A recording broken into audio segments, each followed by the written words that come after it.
She brings joy to every girl and every boy. Appalonia, the amazing storyteller. Good evening, children. It's me, Appalonia.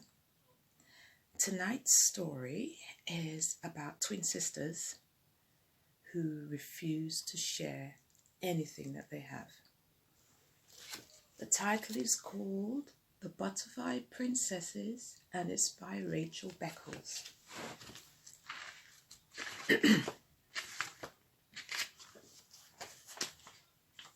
Long ago, there were kings and queens who ruled all of the treasures of the world. A king named Alexandrite ruled all of the precious jewels. He had two beautiful daughters named after two of his favorite jewels, sapphire and citrine. Each girl had eyes that sparkled like topaz and hair of the darkest onyx. That's his daughters. Sapphire and citrine shared beauty and the love of their father, but could not share anything else. This worried the king, as he knew one day they would have to share ruling over all of the precious jewels.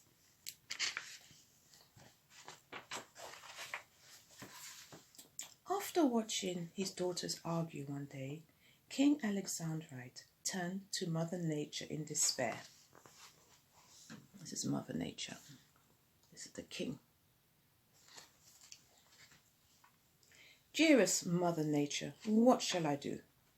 My daughters are so alike, yet quarrel like I've never known. Mother Nature gazed upon Alexandrite with her kind eyes. If the girls learn to give away all they have, they will have more than ever, including their sister's love, she replied. The sun shone high in the sky the following morning, and the girls played by the seashore. King Alexandrite gathered his smoothest coral. He laid the beautiful stones before the girls, varying in every shade. Sapphire and citrine began looking at each stone carefully, making piles of their favorite pieces. That's them two making the piles. Can you see what's happening already? One sister seems to want the other. Sadly, the girls grew jealous of the stones the other had. Before King Alexandrite knew it, the girls were snatching pieces from each other. Back and forth the coral went until there was a great splash. They could only watch as the coral was tossed into the sea, making wonderful shapes as it reached the bottom. They look surprised, don't they? That's why they're watching the coral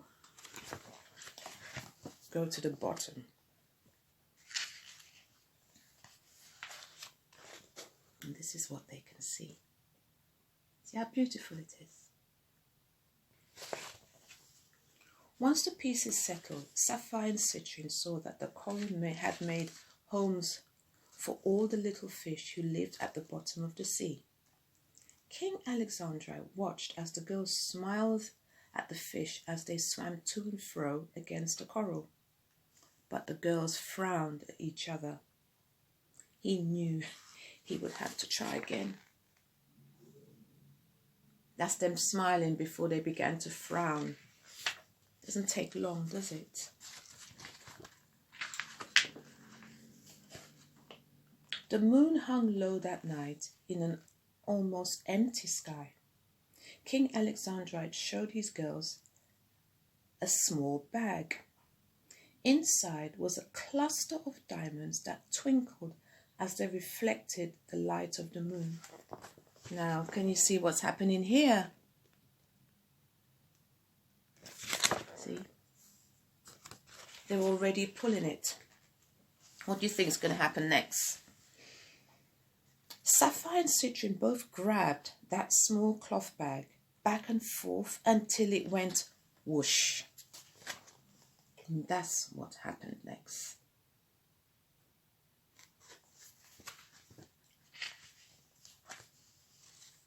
They could only watch as every tiny diamond flew into the sky. Sapphire and Citrine waited, with their arms wide open to catch the diamonds as they fell back to earth. But the diamonds hung in the sky. Trying to catch it now. Look at them trying to catch those diamonds. The night sky shone brighter than ever as the diamonds sparkled for all to see.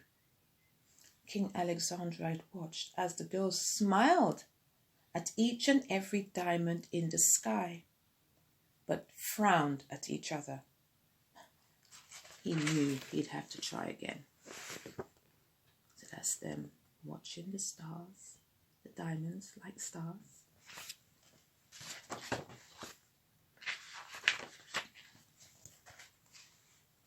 King Alexandrite loved when his girls smiled. If there is one thing they will have to share, he thought to himself. He searched for his shiniest emerald he could find and a ball of the softest velvet. Threading the emerald onto the velvet, he made a beautiful necklace. This is him with the velvet.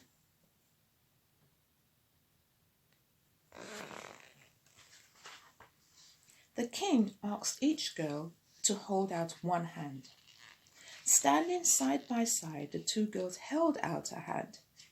King Alexandrite hung the emerald necklace from both of the girls' hands. Sapphire and Citrine hands clenched into fists around the velvet.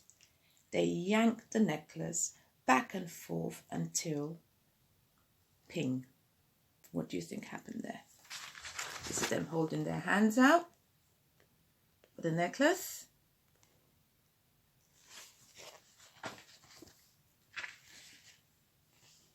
The soft velvet snapped and the emerald tumbled to the ground. Well, we're not surprised, are we?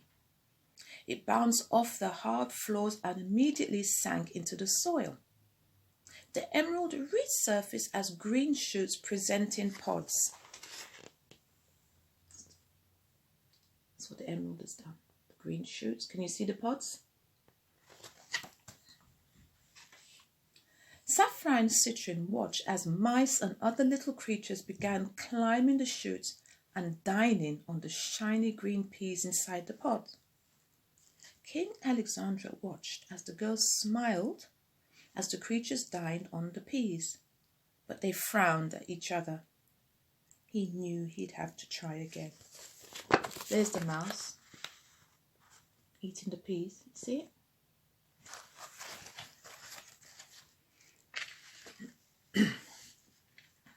Disappointed with his daughter's short-lived happiness, King Alexandrite turned again to Mother Nature. Dearest Mother Nature, what do I do? My daughters only want for themselves. This is him. He had to go back to her. Can you see that she's looking at him with concern?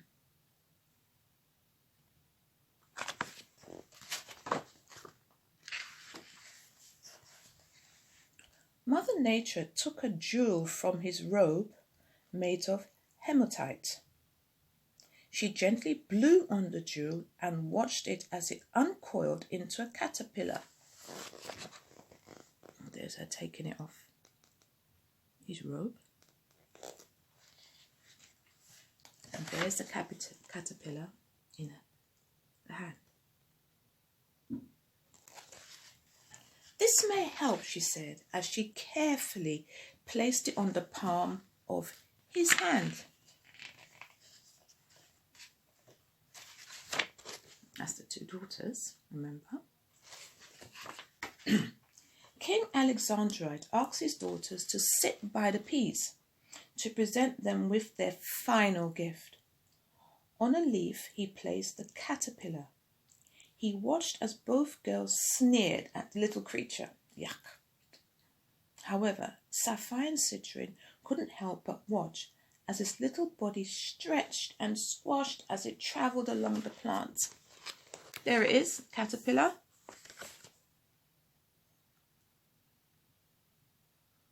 They seem amazed, don't they? Take care of him, the king said. He is a precious jewel too. Sapphire and Citrin watched for days as the little caterpillar travelled around the peas in the garden. The king was so pleased he had found something the girls were able to share. Then one morning, King Alexandrite was awoken by shrieks as Sapphire and Citrin found that their hematite caterpillar was gone. In its place was a delicate paper-like bag that hung from one of the pea pods. Can you see it? The little paper bag, right there.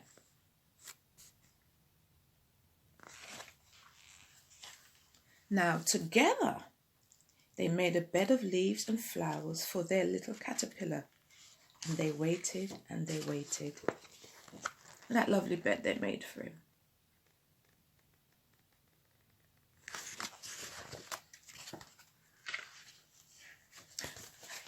And they're waiting some more. Stretching, just sitting, just waiting.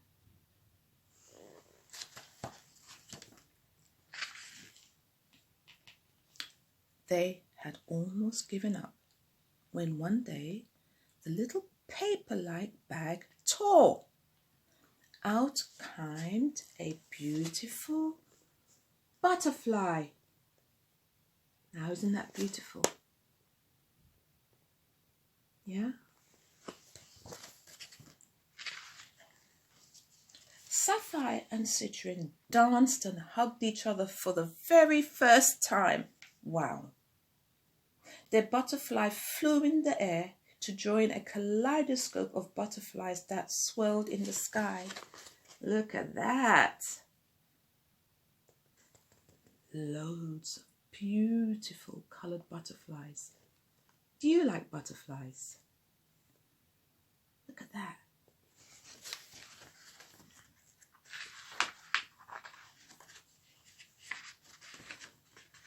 Pleased that the girls had finally found their love for one another, Mother Nature decided to make Sapphire and Citrin the butterfly princesses. And they were responsible for ensuring all the butterflies were always cared for. It's Mother Nature, and they turned into butterfly princesses.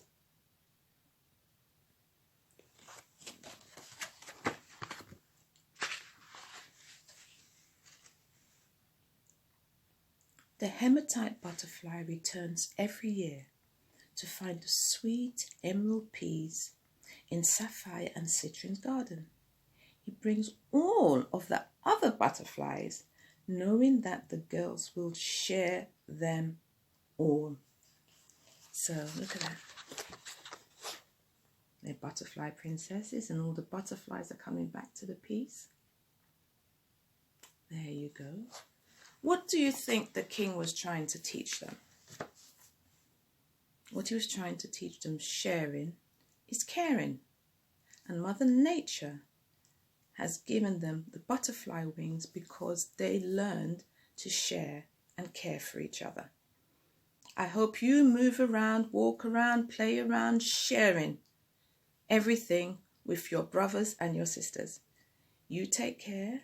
Have a lovely evening, and I will speak to you soon. Good night. All books read by Appalonia The Storyteller are now available on No Ordinary Bookshop website on www.noordinarybookshop.co.uk. See you there!